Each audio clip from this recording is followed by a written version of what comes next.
Evangelio de hoy, martes, 15ª semana del tiempo ordinario. San Buenaventura, obispo y doctor de la Iglesia, memoria obligatoria. Primera lectura. Lectura del libro del Éxodo, capítulo 2, versículos del 1 al 15a. Lo llamó Moisés porque lo había sacado del agua. Cuando creció, fue a donde estaban sus hermanos. En aquellos días, un hombre de la tribu de Leví se casó con una mujer de su misma tribu. La mujer concibió y dio a luz un hijo, y viendo que era hermoso, lo tuvo escondido 3 meses.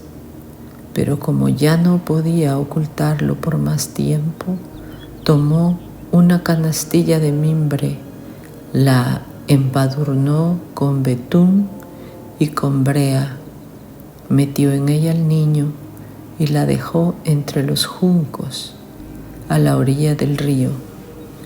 Entretanto, la hermana del niño se quedó a cierta distancia para ver lo que sucedía.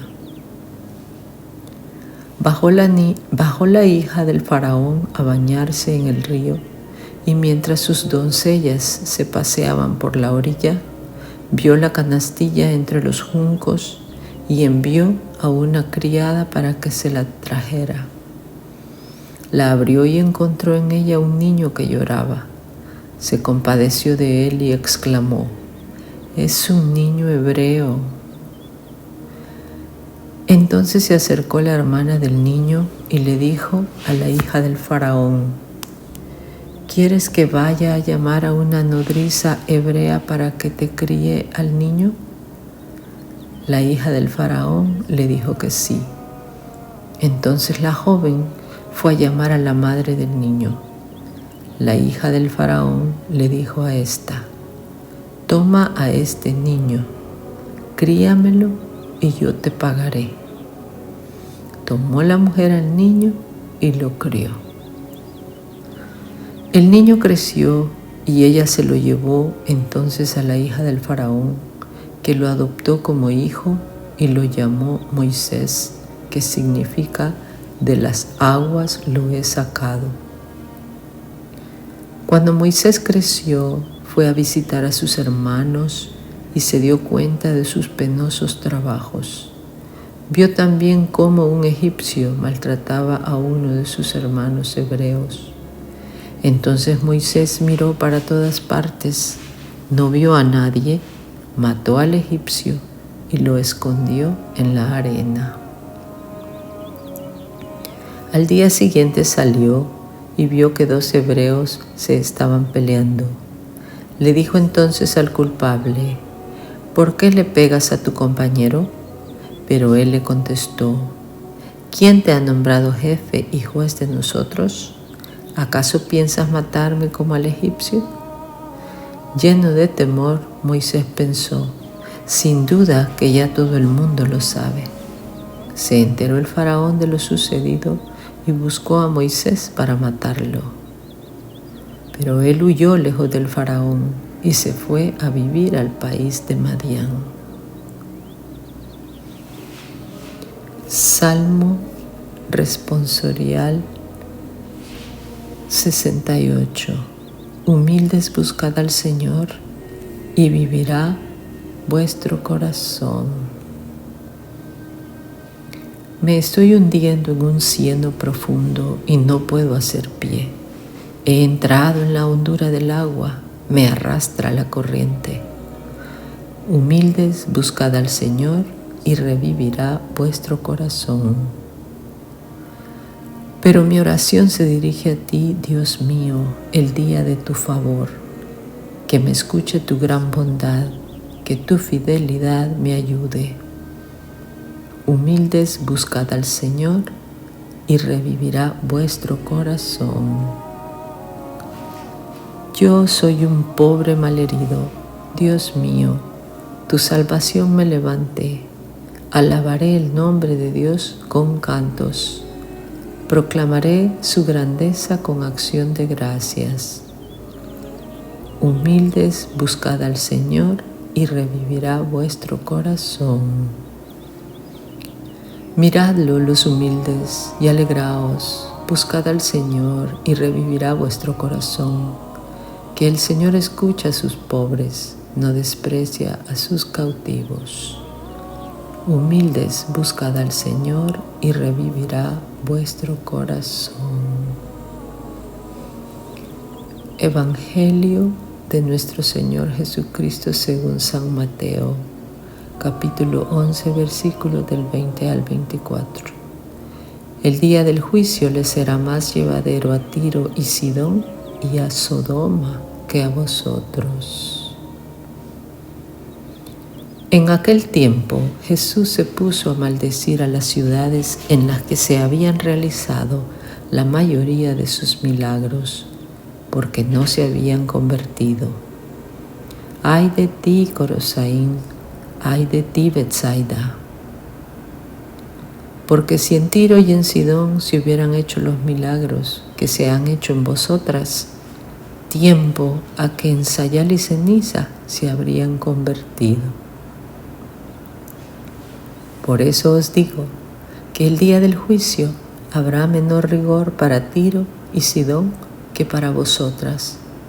Y tú, Cafarnaúm, ¿hasta el cielo te vas a encumbrar? Hasta el Hades te hundirás. Porque si en Sodoma se hubieran hecho los milagros que se han hecho en ti, aún subsistiría el día de hoy. Por eso os digo que el día del juicio habrá menos rigor para la tierra de Sodoma que para ti.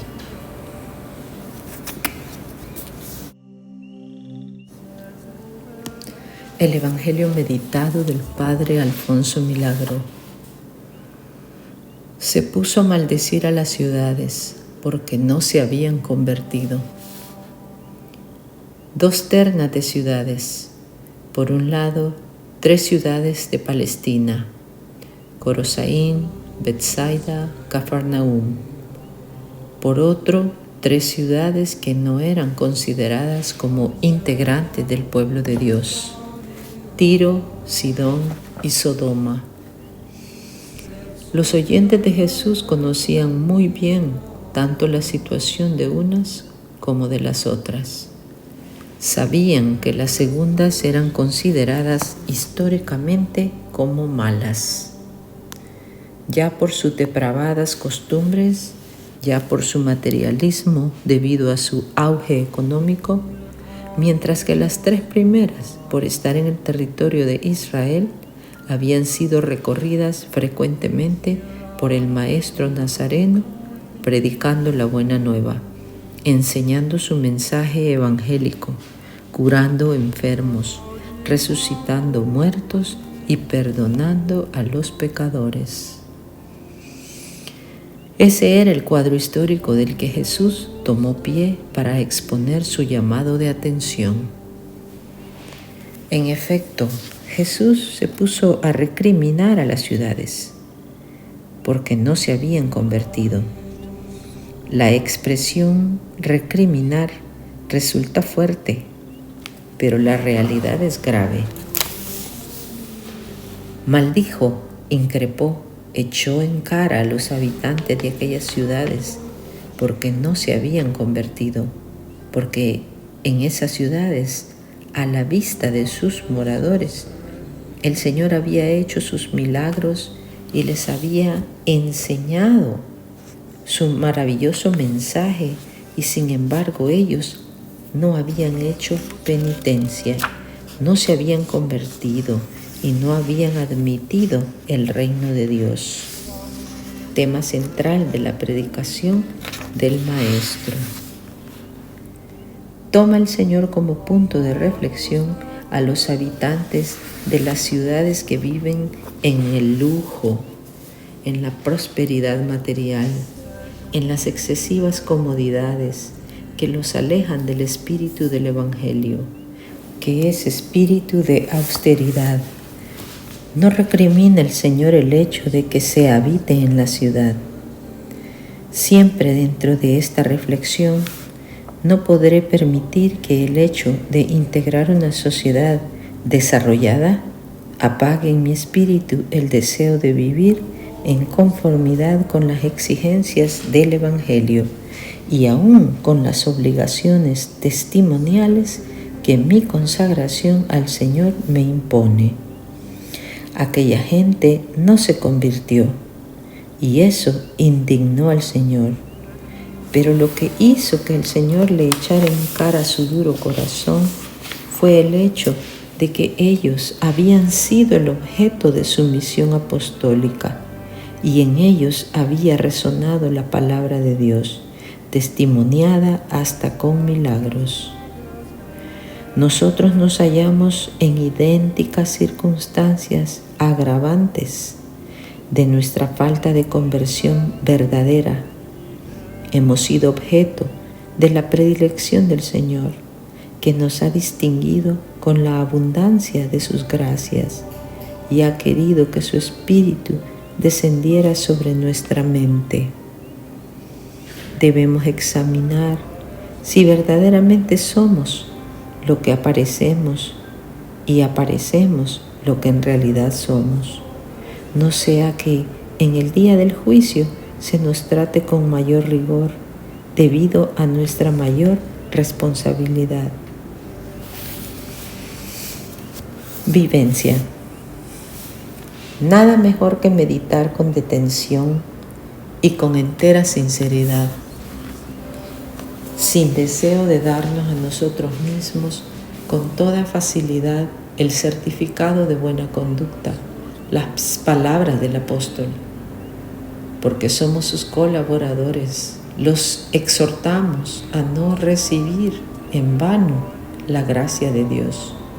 No damos a nadie ninguna ocasión de escándalo para que no se desprestigie nuestro ministerio.